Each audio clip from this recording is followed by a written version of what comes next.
Alors voici la suite du corrigé de l'exercice 95, page 97. Il s'agit cette fois de la question 2, c'est-à-dire des résolutions d'équations par le calcul. Dans la précédente vidéo, on les a fait graphiquement.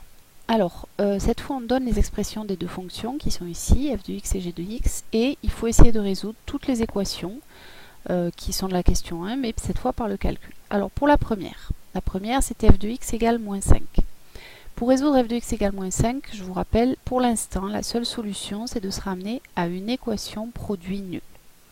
Dans l'ordre, étant donné qu'elle n'est pas écrite déjà sous forme d'un produit, on commence par la rendre nulle, c'est-à-dire avec un 0 ici. Comment la rendre nulle? En se débarrassant du moins 5. Et comment se débarrasser du moins 5? En ajoutant 5.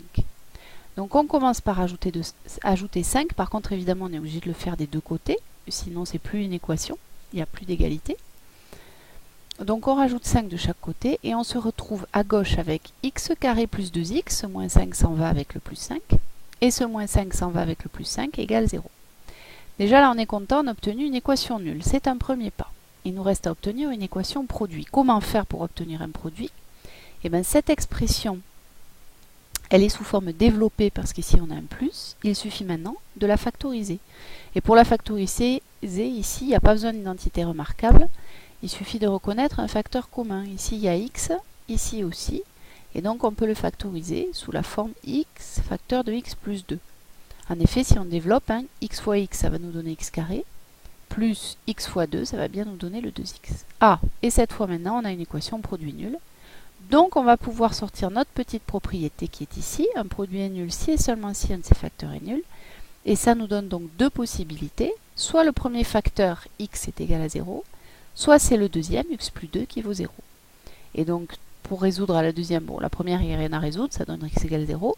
Et pour la deuxième, x plus 2 égale 0, en ajoutant moins 2 de chaque côté, enfin, en soustrayant 2 de chaque côté pour se débarrasser de plus 2, on obtient x égale moins 2. Et on retombe bien sur les deux solutions, qui sont x égale 0, x égale moins 2, qui sont celles qu'on avait trouvées tout à l'heure, ici. Maintenant, pour la deuxième équation, f de x égale moins 6. Alors oui, attention, c'est dur. Bon, celle-là, elle n'est pas évidente. Vous allez voir, on s'en sort, mais elle n'est pas très facile à résoudre. Donc f de x égale moins 6. On recommence, on remplace f de x par son expression qui est ici. Et là, on se dit, il va falloir essayer de se ramener à une équation produit nul aussi. Alors toujours pareil, on va commencer par se rendre à une équation nulle. On va se débarrasser du moins 6 ici. Puis après, on essaiera de la rendre produit. Alors comment se débarrasser du moins 6? En ajoutant 6 de chaque côté. En ce faisant, le moins 6 plus 6 devient 0. Et ici, x carré plus 2x moins 5 plus 6, le moins 5 plus 6, ça nous donne un plus 1. Donc on a x carré plus 2x plus 1. Ouf, on a déjà rempli une partie du contrat. C'est une équation nulle. Le problème maintenant, c'est qu'il faut la rendre équation produit nul. Et là, c'est vrai que c'est pas facile parce que on n'a pas de facteur commun. C'est une forme développée. Nous, il faut qu'on factorise, il n'y a pas de facteur commun. Alors avec un peu d'habitude et en regardant bien l'expression, en fait, on reconnaît, mais quand je dis reconnaître, je le mets entre guillemets parce que, bon, il faut avoir l'œil un peu affûté, c'est peut-être pas encore tout à fait votre cas. Alors si on la décompose, cette expression, en fait, elle s'écrit x carré plus 2 fois x fois 1 plus 1 au carré. Et en fait, ça, c'est du a carré plus 2ab plus b carré, qui se factorise en a plus b au carré ici, en prenant a égale x et b égale 1. Donc on peut la factoriser sous la forme x plus 1 au carré égale 0. Si vous développez x plus 1 au carré, vous retombez bien sur x carré plus 2x plus 1. Et là, on a rempli notre mission. Cette fois, c'est une équation produit nul. Donc on ressort encore notre petite propriété. Et on prend les deux cas. Ou bien le premier facteur x plus 1 est nul, ou bien le deuxième x plus 1. Et oui, parce qu'en fait, x plus 1 au carré, c'est x plus 1 fois x plus 1. Il y a bien deux facteurs. Ils sont juste identiques. Donc finalement, les deux nous donnent une seule solution, qui est x égale moins 1. Et c'est pour ça qu'on trouve comme seule solution x égale moins 1 pour f de x égale moins 6, que l'on avait trouvé avec le point d'intersection ici. On passe à l'équation suivante, l'équation petit c maintenant. Alors, c'est g de x égale 7. Donc on passe à la courbe qui est en vert. On avait déjà trouvé comme solution x égale 0. Donc maintenant qu'on veut le faire par le calcul, on remplace g de x par son expression, moins x plus 7. Et là, on voit bien que ça ne va pas être très compliqué. On va toujours pareil, c'est une équation qui n'est ni produit ni nulle. On va commencer par se ramener à une équation nulle. Pour faire ça, on soustrait le 7 de chaque côté. Et là, tout se simplifie. Ce 7 moins 7 donne un 0, mais ici, le moins x carré plus 7 moins 7 devient un moins x carré. Et alors, mon moins x carré, c'est déjà une équation produit nul en fait. Il suffit de l'écrire sous la forme moins x fois x. Alors attention, hein, ici, le moins, il n'est pas dans le carré. Autrement dit, ici, c'est comme si on avait moins 1 fois x fois x. J'ai décidé de mettre ce moins 1 avec le premier x. Je peux le mettre si j'ai envie.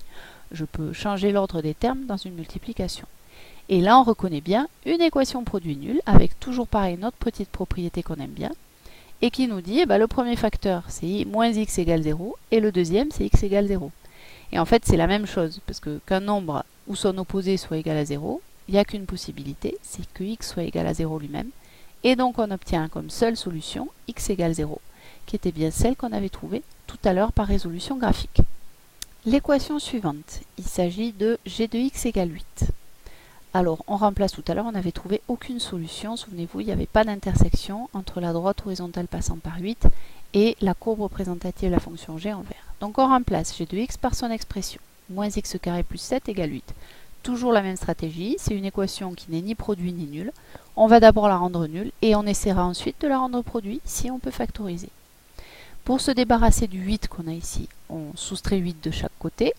À droite, il nous reste donc 0, et à gauche, moins x carré plus 7 moins 8, ça nous donne moins x carré moins 1. Alors on se dit, voyons comment factoriser ça. On ne voit pas grand chose en commun, peut-être le moins 1. Voilà, c'est une équation nulle bien sûr. Peut-être le moins 1, et ça nous donne un moins x carré plus 1 égale 0. Et en fait, x carré plus 1, alors c'est pas factorisé, hein, mais on ne peut pas le factoriser plus. C'est pas a carré moins b carré à cause du plus ici. Donc ça marche pas. Ici non plus, hein, d'ailleurs, c'est pas a carré moins b carré parce que le moins, il n'est pas dans la parenthèse. Donc ça marche pas. Et en fait, on se rend compte qu'il n'y a pas de factorisation possible et c'est pour ça qu'il n'y a pas de solution. C'est pour ça que cette équation, elle est quand même difficile à résoudre. Hein. L'autre chose qu'on peut se dire, c'est, voyons, si je prends un nombre au carré, il est toujours positif ou nul. Si je lui rajoute 1, un nombre positif ou nul à qui je rajoute 1, ça me donne un résultat forcément plus grand que 1. Si je le multiplie par moins 1, il devient forcément plus petit que moins 1. Bref, il ne sera jamais nul. Alors le raisonnement à l'oral que je viens de faire, il est compliqué aussi, mais c'est une autre manière d'expliquer pourquoi il n'y a pas de factorisation possible et donc pourquoi cette équation n'a pas de solution. C'est ce qu'on avait d'ailleurs dit graphiquement. Allez, la dernière équation à présent. Donc c'est g de x et... Non, l'avant-dernière d'ailleurs. G de x égale 0. Alors, là c'est une équation nulle, coup de chance. On peut l'écrire sous la forme moins x carré plus 7. Il y a déjà une partie du travail qui est fait, elle est nulle. Bon, alors on va essayer de factoriser. Si on regarde comme ça, écrite comme ça, on ne voit pas grand chose à factoriser. Donc là aussi c'est un peu difficile, ça demande un peu de métier parce qu'il faut être un peu malin. Si je change l'ordre des termes, moins x carré plus 7, ça s'écrit toujours pareil, enfin aussi bien, 7 moins x carré. Et là, on reconnaît une identité remarquable. Oui, a carré moins b carré, qui se factorise en a plus b, a moins b facteur de a plus b. Alors la seule chose, c'est qu'il faut être là aussi un peu malin, parce que a, ça va être racine de 7. Et b, ça va être le nombre x. Et donc, mon expression, je peux la factoriser sous la forme racine de 7 moins x, facteur de racine de 7 plus x égale 0. Et nous voilà revenus à une équation produit nul. On est content. On utilise notre petite propriété, comme d'habitude. Et donc, on en déduit deux possibilités. Ou bien le premier facteur, racine de 7 moins x égale 0. Ou bien c'est le deuxième, racine de 7 plus x, qui vaut 0.